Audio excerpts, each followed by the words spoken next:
2020 meeting is, would it be the January meeting?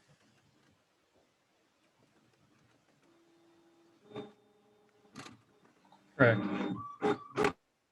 Yeah, it'd be the January 7th meeting minutes that were in the packet.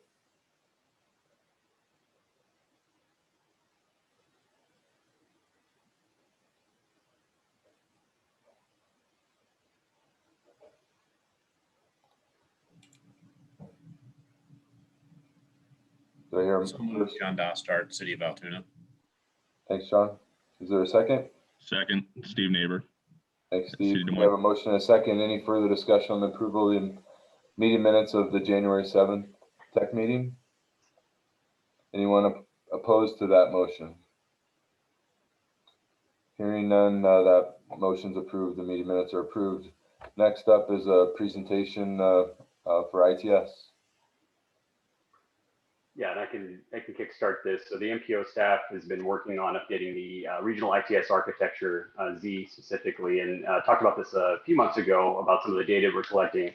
But we thought it'd be good to talk a little bit more generally about what ITS architecture is and how it works, what the master plans look like. And to do that, we've invited Tyler Wiles and Andy Swisher from HR Green to talk about this. They recently are, and I think they're still working on some ITS work for the city of Des Moines and their master plan. So they can kind of tell you how that fits in with the regional ITS architecture and just a little bit more about that in general. So with that, I'll turn it over to Tyler. Awesome. Very good. Thank you, Dylan. And then good morning, everyone. If you go to the next slide, Dylan. Today I get the pleasure of talking to you about just kind of a nice overview of the regional ITS architecture, and just kind of a refresher of what that looks like, what that is, the goals of the architecture, and also just kind of diving into the city of Des Moines work that we've done with Corey Bogenreef and John Davis over there at the city. Just kind of provide a nice overview of what we've been up to over there. Before we dive into the Des Moines example, I'd just kind of like to just provide everybody kind of an example of what is ITS. If you go ahead into the next slide, Dylan. And, Wikipedia defines it, again, Wikipedia kind of cliche, but at the same point, perception is reality in today's world, where in case, folks aren't in front of the screen, aren't able to see it, I'm gonna go ahead and read it. An intelligent transportation system is an advanced application which aims to provide innovative services relating to different modes of transport and traffic management and enable users to be better informed and make safer, more coordinated, and smarter use of transportation networks. All those words in my mind, I really like to think of ITS as the overall application of integrating technology and communication networks into our transportation systems around us. So, what is a regional architecture plan? FHWA defines it as it's a plan that is a specific regional framework for ensuring institutional agreement and technical integration for the implementation of ITS projects in a particular region. I like to think about it from the user's perspective, the motorist's perspective. A driver expects the same service across municipal boundaries, regardless of it's Des Moines or Clive or Windsor Heights or Urbandale. For example, a motorist traveling along Hickman Road in the Des Moines metro area enters and leaves multiple cities along their route. With this in mind, as a city looks to, implement their ITS system throughout their city, not only does the city install a fiber optic cable to the outmost traffic signal system in their own community, instead they install that fiber beyond the signal to an agreed upon location with the adjacent city. So that way, over time, the cities can connect their fiber optic cables with one another and really truly have that interoperability to maintain that consistent flow of traveling motorists. What is the goal? The purpose of developing a regional ITS architecture is to illustrate and document regional integration so that the plan and deployment can take place in an organized and coordinated fashion. And that's from FHWA. And really, it's encouraging the ITS planning at the project level and to provide a framework for MPO region local communities to utilize as a foundation for the development of their own localized ITS master plans. It's really that backbone, that foundation where the local communities begin from. As we move to the next slide, it provides a nice overview of the 6 steps that the FHWA has defined. And as we'll see here in a little bit, they're actually very similar to the steps that we utilize as part of the Des Moines ITS master plan. I'm looking at the graphic here towards the right. Step one, it's really just identifying the needs of the local MPO region. And from that, it's that bringing all the stakeholders together, the local communities, the EMS providers, the public works departments, the state DOTs, everyone that could have a hand in that region with regards to the ITS intelligent transportation system, should have a role in that, and just, a place to speak their mind and identify the needs of their own local communities. So that way that can be culminated in the overall regional ITS architecture plan. From there, you walk through the steps of gathering the data, defining what's out there. And then from there, figuring out what needs to happen. It's moving forward, working that plan. Step 4 gets more into the actual implementation side of the world, to where the plan has been developed and now it's more of the rollout of the plan. Step 5 and 6 are kind of that, that iterative process type deal, to where you continually evolve it and circle back to it. And as we go towards the next slide, we'll see some examples here of some MPOs across the United States: Memphis MPO, St. Louis MPO, the Phoenix area, the Maricopa County of Associated Governments. They have a recent plan that they've put together that they've developed and fine-tuned over the years. Dylan, I'm pretty sure you'll have these slides available in PDF format, so folks can, click on the hyperlinks at their leisure and check out some of these kind of go-bys, if you will. And one thing to note here as well is the Des Moines area MPO, the last update of the ITS architecture plan was back in 2009. So with that, we're kind of on that horizon of refreshing the plan. And again, there's kind of that tie-in between, the architecture provides that, again, that overall framework, whereas the local communities can take that framework and tailor it to the local needs of their own communities. For example, some recent examples at HR Green we've been a part of are the Central Iowa Broadband Infrastructure Analysis for the Greater Des Moines Partnership, the City of Ames ITS Master Plan, and the City of Des Moines ITS Master Plan. So now we're going to take a little bit closer look at the Des Moines ITS Master Plan. In the fall of 2016, the city commissioned the development of the master plan. The intent of the planning study was to look towards the future and understand where the city needed to make improvements to prepare for tomorrow's evolving transportation technology. It was understood from the start that the city's implementation of the city's ITS upgrades would need to be fiscally constrained and would require a multi-year rollout of the improvements. It was understood right away that, everything wouldn't be able to be done right away. The plan started in 2017 and concluded in the summer of 2018. And again, speaking of stakeholders and teamwork, the next slide shows here there's kind of the overall team that was a part of the master plan and has continued to be part of the integration side of it. Members from the City of Des Moines, Tim Flickinger with the Iowa Communications Network, key partner to have a part of the process, and then folks from HR Green, Olson, and Iteris. And then, as we start looking at this next slide here, that this overall step process may look familiar from that ITS architecture. There were 4 main steps rather than 6 as part of our process. The process started with understanding the city's existing system, where they're at, and then assessing the city's needs, looking towards the future, where they wanted to go and what they needed along the way. The first step involved inventorying field assets and collaborating with community stakeholders through needs assessment workshops. Stakeholders included surrounding communities as well. For example, the City of Pleasant Hill and City of Altoona, they were invited to the workshops. Speaking of the assets, we took a pretty innovative approach. Again, you have to understand where you're starting from, what you have. So we utilized Esri's ArcGIS data collector app. On the next slide, Dylan. And this app was loaded onto smartphones, and then there were 3 teams of 2 people per team.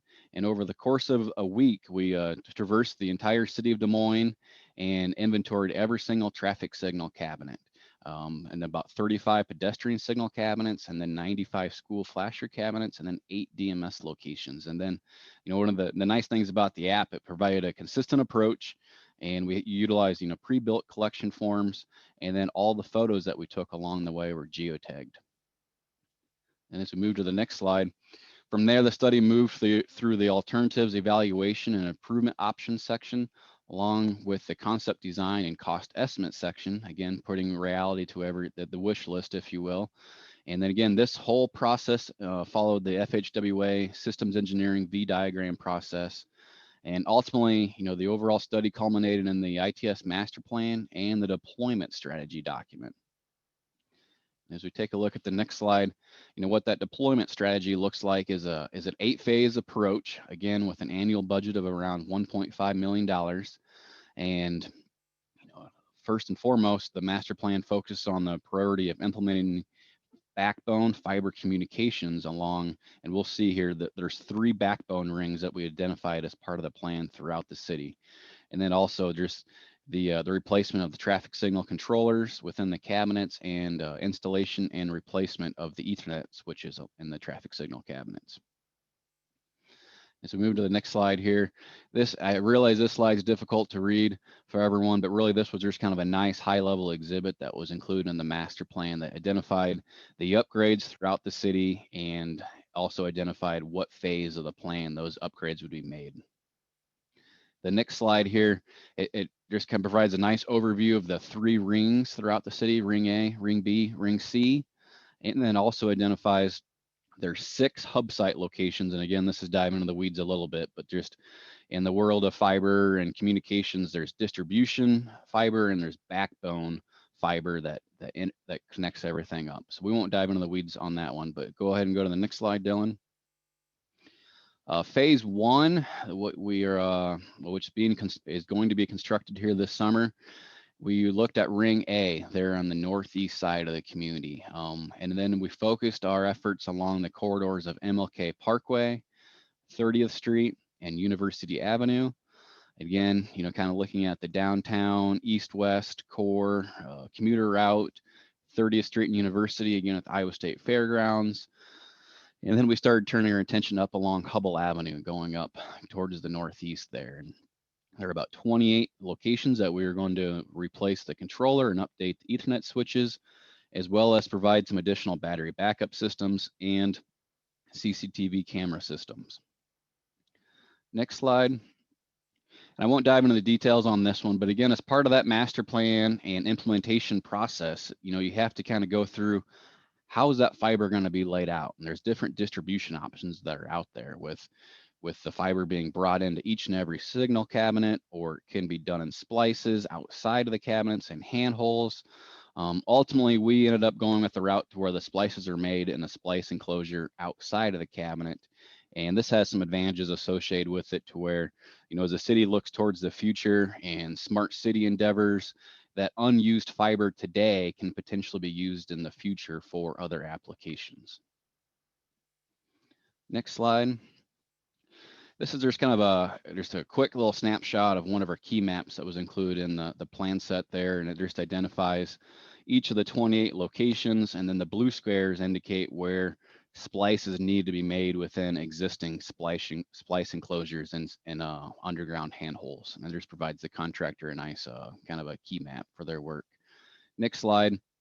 Earlier we talked about backbone and distribution fiber, and again there's layer 2 switches that are installed in every single traffic signal cabinet, and then there's what's called layer 3 backbones switches that are installed in these hub sites. And the dashed lines represent the backbone communications, and the solid line represents the distribution communications. Next slide, Dylan. And then we're just going to quickly go through a couple of slides here, and these were included in the plan set, and just allow the contractor to quickly see, where these splices are being made, inside the splice enclosures and the handholds, and then also the fiber that's going into each and every traffic signal cabinet. It just provides a nice overview, and then from there, the contractor can go to the more of the detailed plan sheets for a more of a zoomed in micro view. Go ahead and go on the next one, Dylan. Again, same deal here. This just kind of completes the overall ring. And then if we look at the next slide, just to kind of bring us up to today, the phase 1 activities were kind of completed over 2019 and 2020. There was a bid date of late November this past year.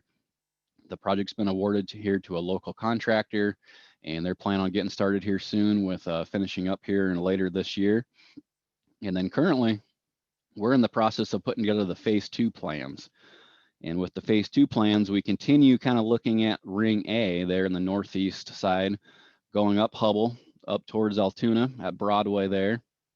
And then also we come back along Euclid Avenue over to East 14th Street, back downtown.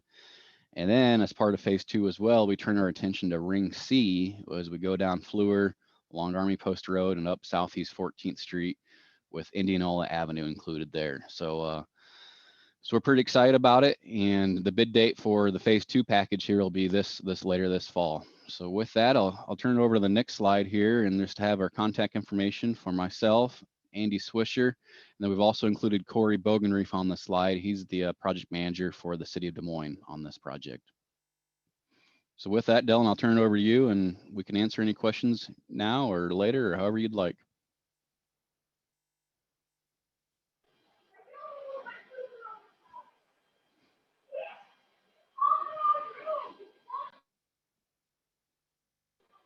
Thanks, Tyler. Brett, I'll turn it back to you if you want to ask her any questions. Okay, any questions for Tyler?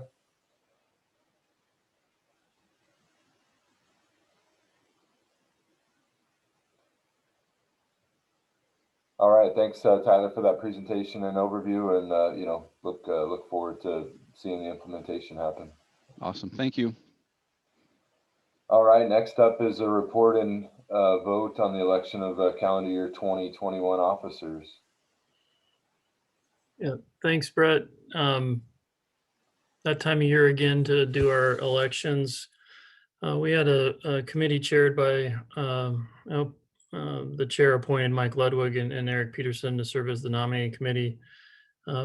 Nominating committee recommends keeping the same slate of officers. Brad is chair, Steve Neighbor is vice chair, and we would recommend approval of that slate to move forward. This isn't a voting item so much, I don't believe, but just unless there's nominations from the floor, we will take this to exec and policy later this month.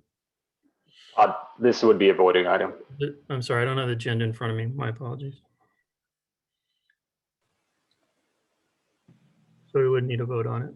All right, so looking for either any nominations from the floor or recommend approval of the slate to keep me as the chair. So that's your own fault if you vote for that, and Steve is vice chair. Forwarding, I'll move approval. Tregesser, second. All right, we have a motion and a second. Any further discussion?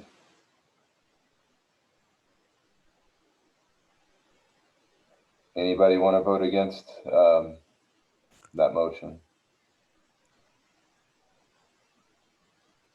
If not, we'll consider the election of officers approved. Thank you. Next up, we have report and vote on DART safety plan and targets. Yes, I'll be taking this one. I'll be Right. introducing Pat from DART. Next slide, please. Yeah, so as part of the Federal Transit Administration's Public Transit Agency Safety Plan regulation, transit agencies prepare safety plans and performance targets, and then they coordinate with the state and MPOs in the planning process. So today we invited Pat Daly, the Safety Operations Manager from DOT, as part of this corporate coordination to share DOT safety plans and targets with us. And as part of this coordination, the MPO will be adopting these safety plans and targets into our own planning documents. And so I would like to invite Pat Daly to speak more about DOT safety plans and targets. So Pat.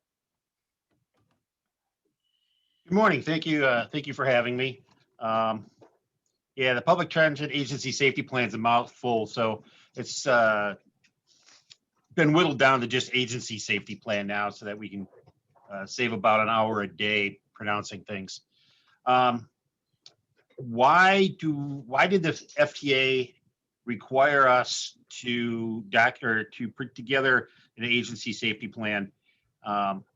First of all, it's kind of a misnomer because we always had an agency safety plan, a safety systems plan. However, the plan that's required, asks us to do more and to develop these plans in this specific manner. So that's pretty much why we're doing these things, so that they're documented, their specific responsibilities are spelled out. But also, public transportation has a high, when there's an accident with a public transportation, there's a high chance of catastrophic events. A bus running a stop and T-boning a car at 25 miles an hour transfers a lot more kinetic energy than a sedan doing the same thing. So much more catastrophic events. There's high profile events have happened over the last decade. Those have been mostly rail, commuter rail and light rail, but still very high profile events. In their analysis, they've found that 80% of all these accidents and incidents are attributed to human error. And that's pretty much what we see too.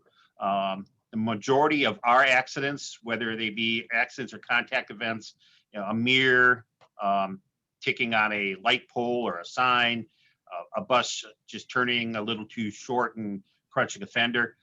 We know that most of those accidents happen with our operators within the first year to 18 to 24 months.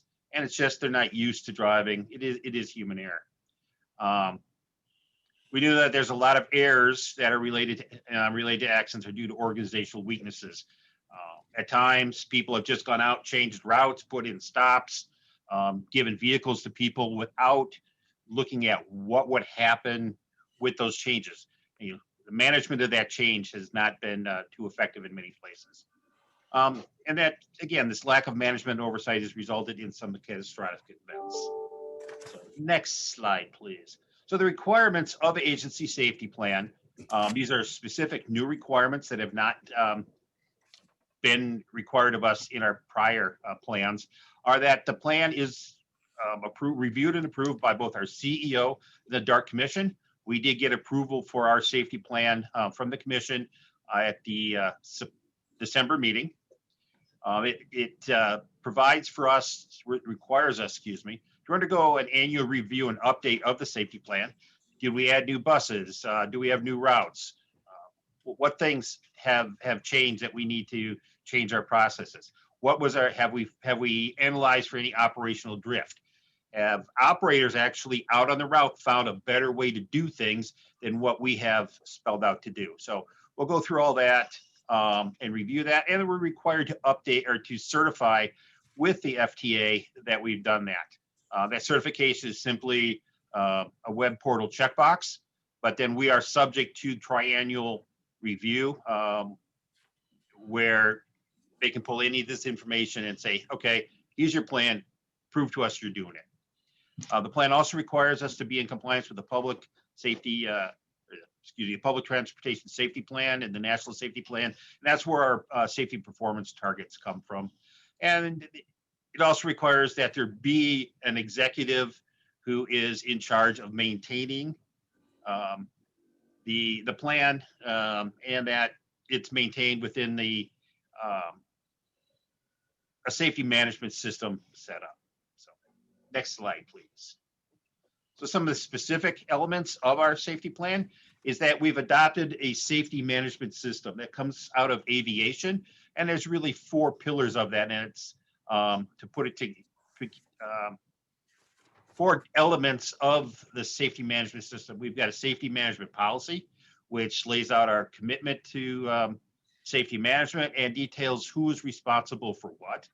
There's the hazard risk analysis section where we go through and have a set method to analyze our risks. What are the hazards of those risks? How do we mitigate those risks if they're unacceptable, excuse me. Yeah, see that one, please. Of course, we have the safety performance targets, which we'll be coordinating with the MPO. And then the other specific aspect of the plan is that we will provide for an employee reporting system. And that system must include multiple methods for operators to report, not say potholes or a tree limb, but more important things that could, issues that could be more, have a bigger impact on health and safety. A stop put in the wrong place. One of the things that operators reported to us that we had known was as the city of Des Moines is starting to rebuild downtown with some bump outs on some at some corners. That has made some turns very difficult. We've had to reroute buses or ask move stops or do some things so that we could make that turn without either encroaching on another lane that was turning in the same direction or running over the curb. So that's what they've helped us do. Okay, next slide, please. So this is the National Safety Plan, Safety Performance Targets. There are 7 safety performance measures for each mode of transportation that we provide. So we need to measure our fatalities, both total and per revenue mile, injuries, same way, safety events, the same way, and our system reliability. What's the mean distance between of miles in revenue service between major mechanical failures? Going back, we all know what fatalities are. Injuries, there are some specific requirements from the FTA, what gets reported. And essentially, these are people who are transported away from the scene, either a bus accident or say they slipped and tripped at Dart Central Station crossing, and they need immediate medical attention.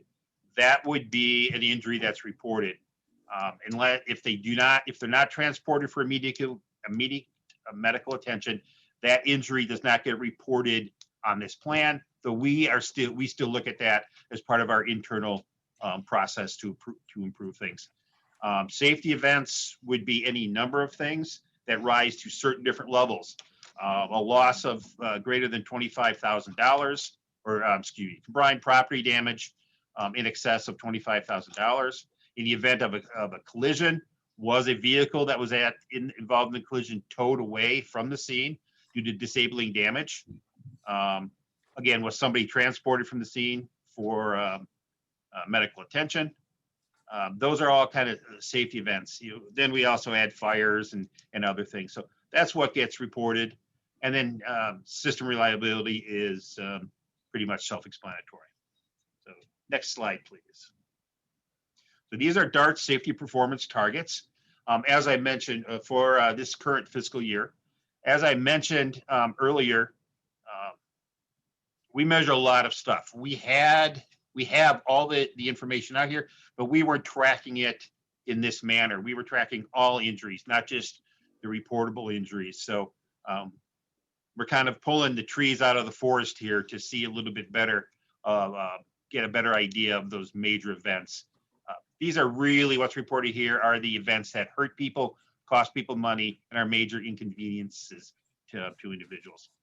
So what we did, we went back, we looked at our data, and all of these targets are based on the average of our last 3 years operating. And really, that's all I have, unless someone has some questions.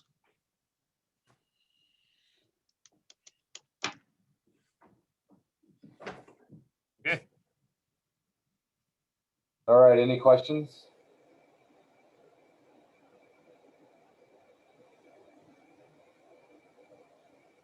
All right, thanks, Pat. Appreciate it. With this, yeah, sorry, could we go back? This was a voting item, so MPO staff do recommend approval of DOT's safety plan and targets.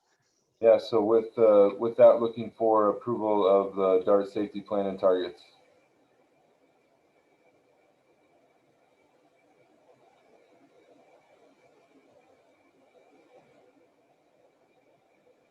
I'll move, neighbor. Second, Mort from Ankeny. All right, we have a motion and a second on approving DART safety plan and targets. Any further discussion? Is there anybody that's opposed to this approval? If not, we'll consider that approved. Thanks, everyone. Next is the 2017 to 2021 safety performance targets. Yeah, thank you. I'll be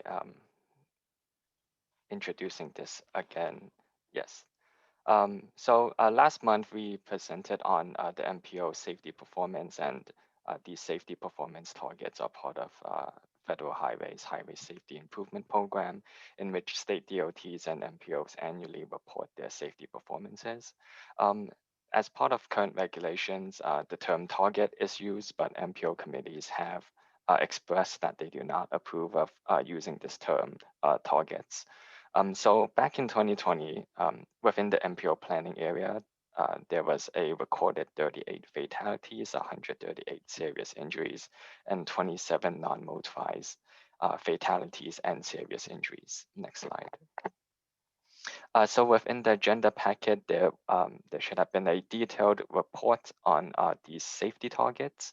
And so our final safety targets for 2017 to 2021 is in the column on the right.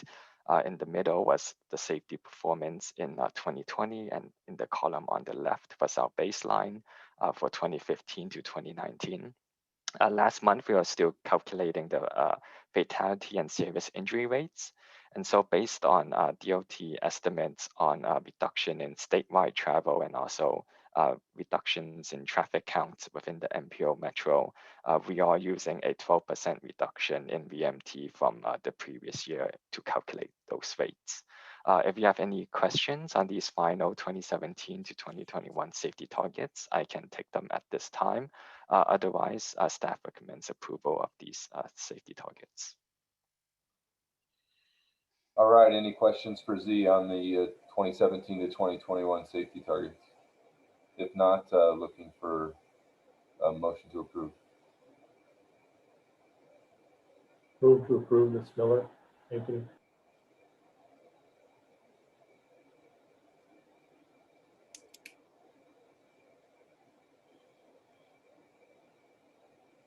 Do we have a second?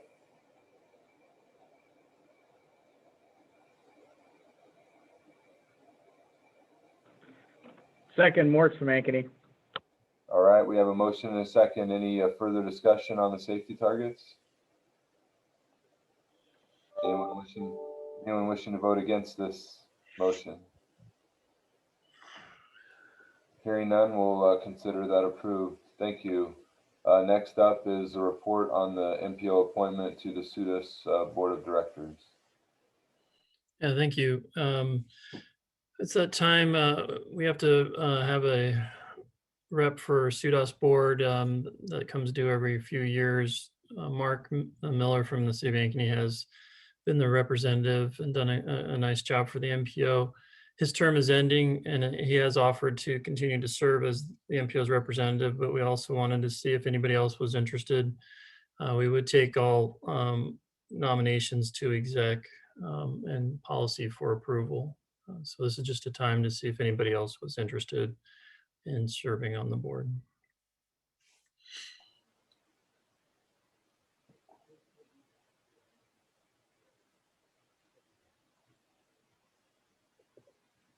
And if anybody wants to email us in the next day or two, that'd be fine as well. Say, Todd, this is Paul from Ankeny. Do you need a renomination of Mark Miller at this time? And if so, I'd do that. That works as well. Yeah, no, we figured he was in since we talked to him, but I appreciate that, Paul. Okay, thank you. All right, so we got a motion to nominate to appoint Mark Miller back to the SUDAS board. Is there a second for that? I'll second. Neighbor Des Moines. All right, motion and a second. Any further discussion?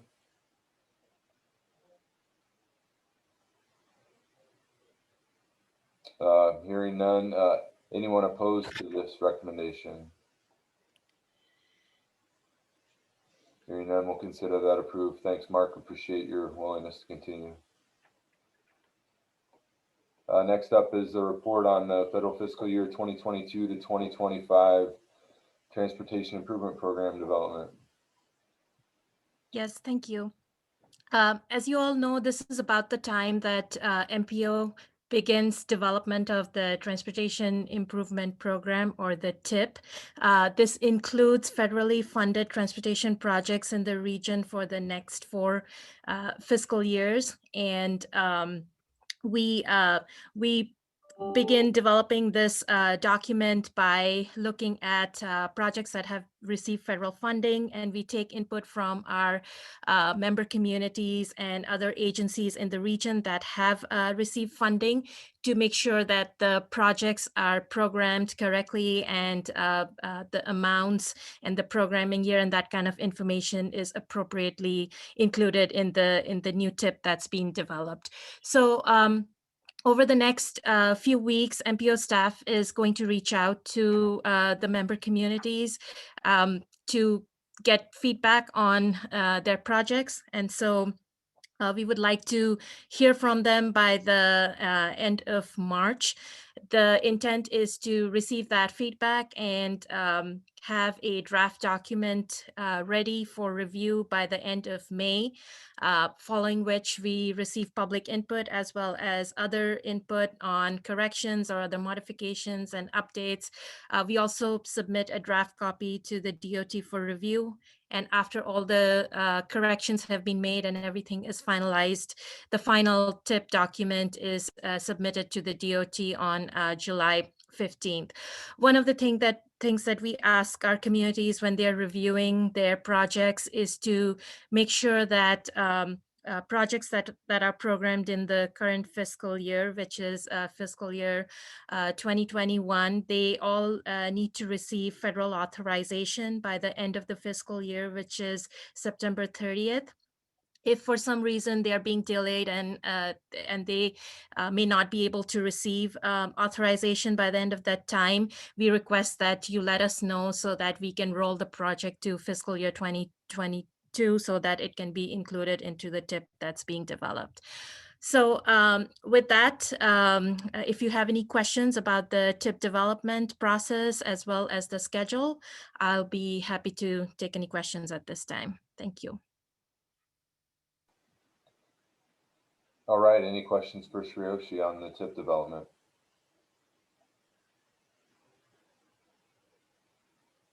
All right, hearing none, we'll move on to the next item, which is the report on the fiscal year 2022 Unified Planning Work Program and Budget Development. Thank you. We're still working on the work program and budget, as we mentioned last month. If you go to basically the point we're at right now is we've got a meeting set tomorrow with our finance subcommittee, and this is made up of a few finance directors from area member communities as well as the MPO's treasurer. Well, we'll hopefully have a more solid look of what the budget figure will be and what available revenues we have to allocate to our projects. But we are still looking for project ideas from any communities, anything you want to see in terms of studies, reports, plans, and other general planning activities. We haven't received a lot from member communities, so there's still time to get that into us. Next month, we will bring you a draft document for approval to send on to the Iowa DOT, and then we'll continue working on refining the draft. So there is still time to add in any activities that you'd like to see. Again, the work program mainly covers the projects that are required of us, or projects that help meet the requirements, such as the long-range plan, the TIP, and so forth. But we do want to make sure that we're responding to any requests from our communities, anything you'd like to see. So that's really where we're at right now. If you do have anything, please feel to reach out to me or any of our staff, and we'll get that included in the draft document. If there's any questions on that, I'd be happy to take them. All right, any questions for Dylan?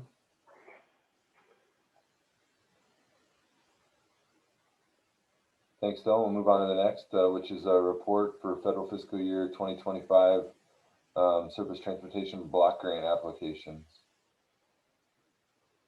Yes, we wanted to give you guys a quick update on the applications that were submitted for federal fiscal year 2025 STBG funding. Those applications were due on January 15th. In total, we received 22 applications. 6 of those were for system capacity projects. We had 11 major reconstruction replacement projects, 3 bridge projects, 1 system optimization, and 1 transit project. The total requested amount was a little, almost $40 million, which is, a pretty high amount of requests there that we're gonna have to fill with, what we're estimating to be about $13 million in STBG funding this year. Next slide, please. The timeline moving forward, March 18th, the applicants will present their projects to the funding subcommittee. And then the funding subcommittee will have a follow-up meeting on March 31st, where they will develop their recommendation for funding. Those recommendations will be presented to the committees in April and then approved at the committee meetings in May. So included in the agenda packet was a list of all the 22 applications that were submitted. I would ask that you just take a quick look over that. Make sure that if you intended to submit an application that is included on that list. If you see something that is incorrect, then please reach out to us and let us know. Otherwise, this is the list of projects that will be presented to the funding subcommittee at the March 18th meeting. I would also just take a minute to remind you that TAP applications have been released on the website. So if you are interested in applying for TAP funds, those applications can be located on the website, and their deadline for those is February 26th. So just wanted to give you a reminder on that. If you have any questions about the applications that were submitted or the process moving forward, I'd be happy to take those questions at this time. All right, thanks, Zach. Any questions for him regarding the applications?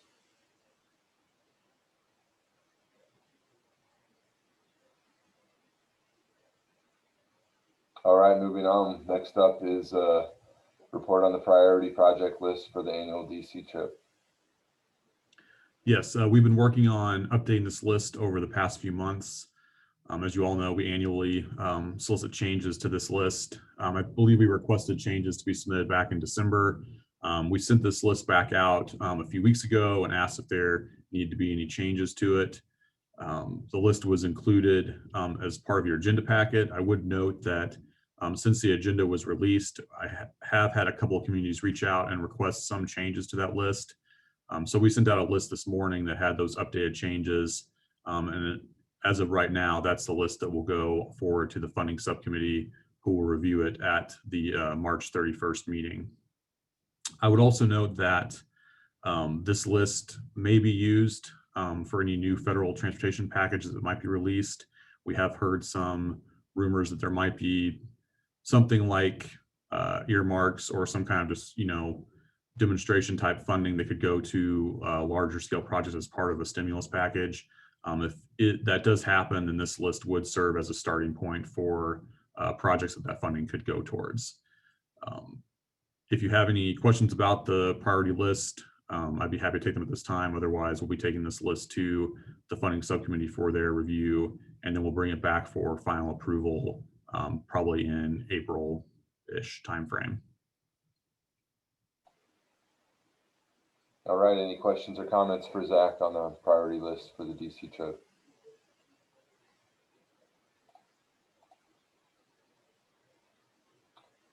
All right, thanks, Zach. Next up is a report on upcoming events. Good morning, everyone. Just one event that I want to make sure you are aware of. It's a rain garden training being put on by the RAIN campaign. Topics are going to be pretty wide ranging, but all having to do with how you can utilize the green space on your property for holding on to rain. They're coming up on February 11th and 12th. They're free and online. Both are morning sessions. There's a URL here on the screen if you want to register and look into the event more deeply. And that's it for me, unless you have any questions. All right, thanks, Gunnar. Any other non-action items of interest to the committee?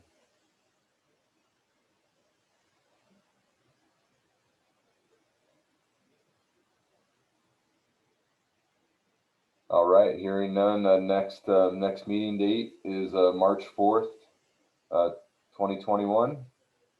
And with that, we will consider our meeting adjourned. Thanks, everyone.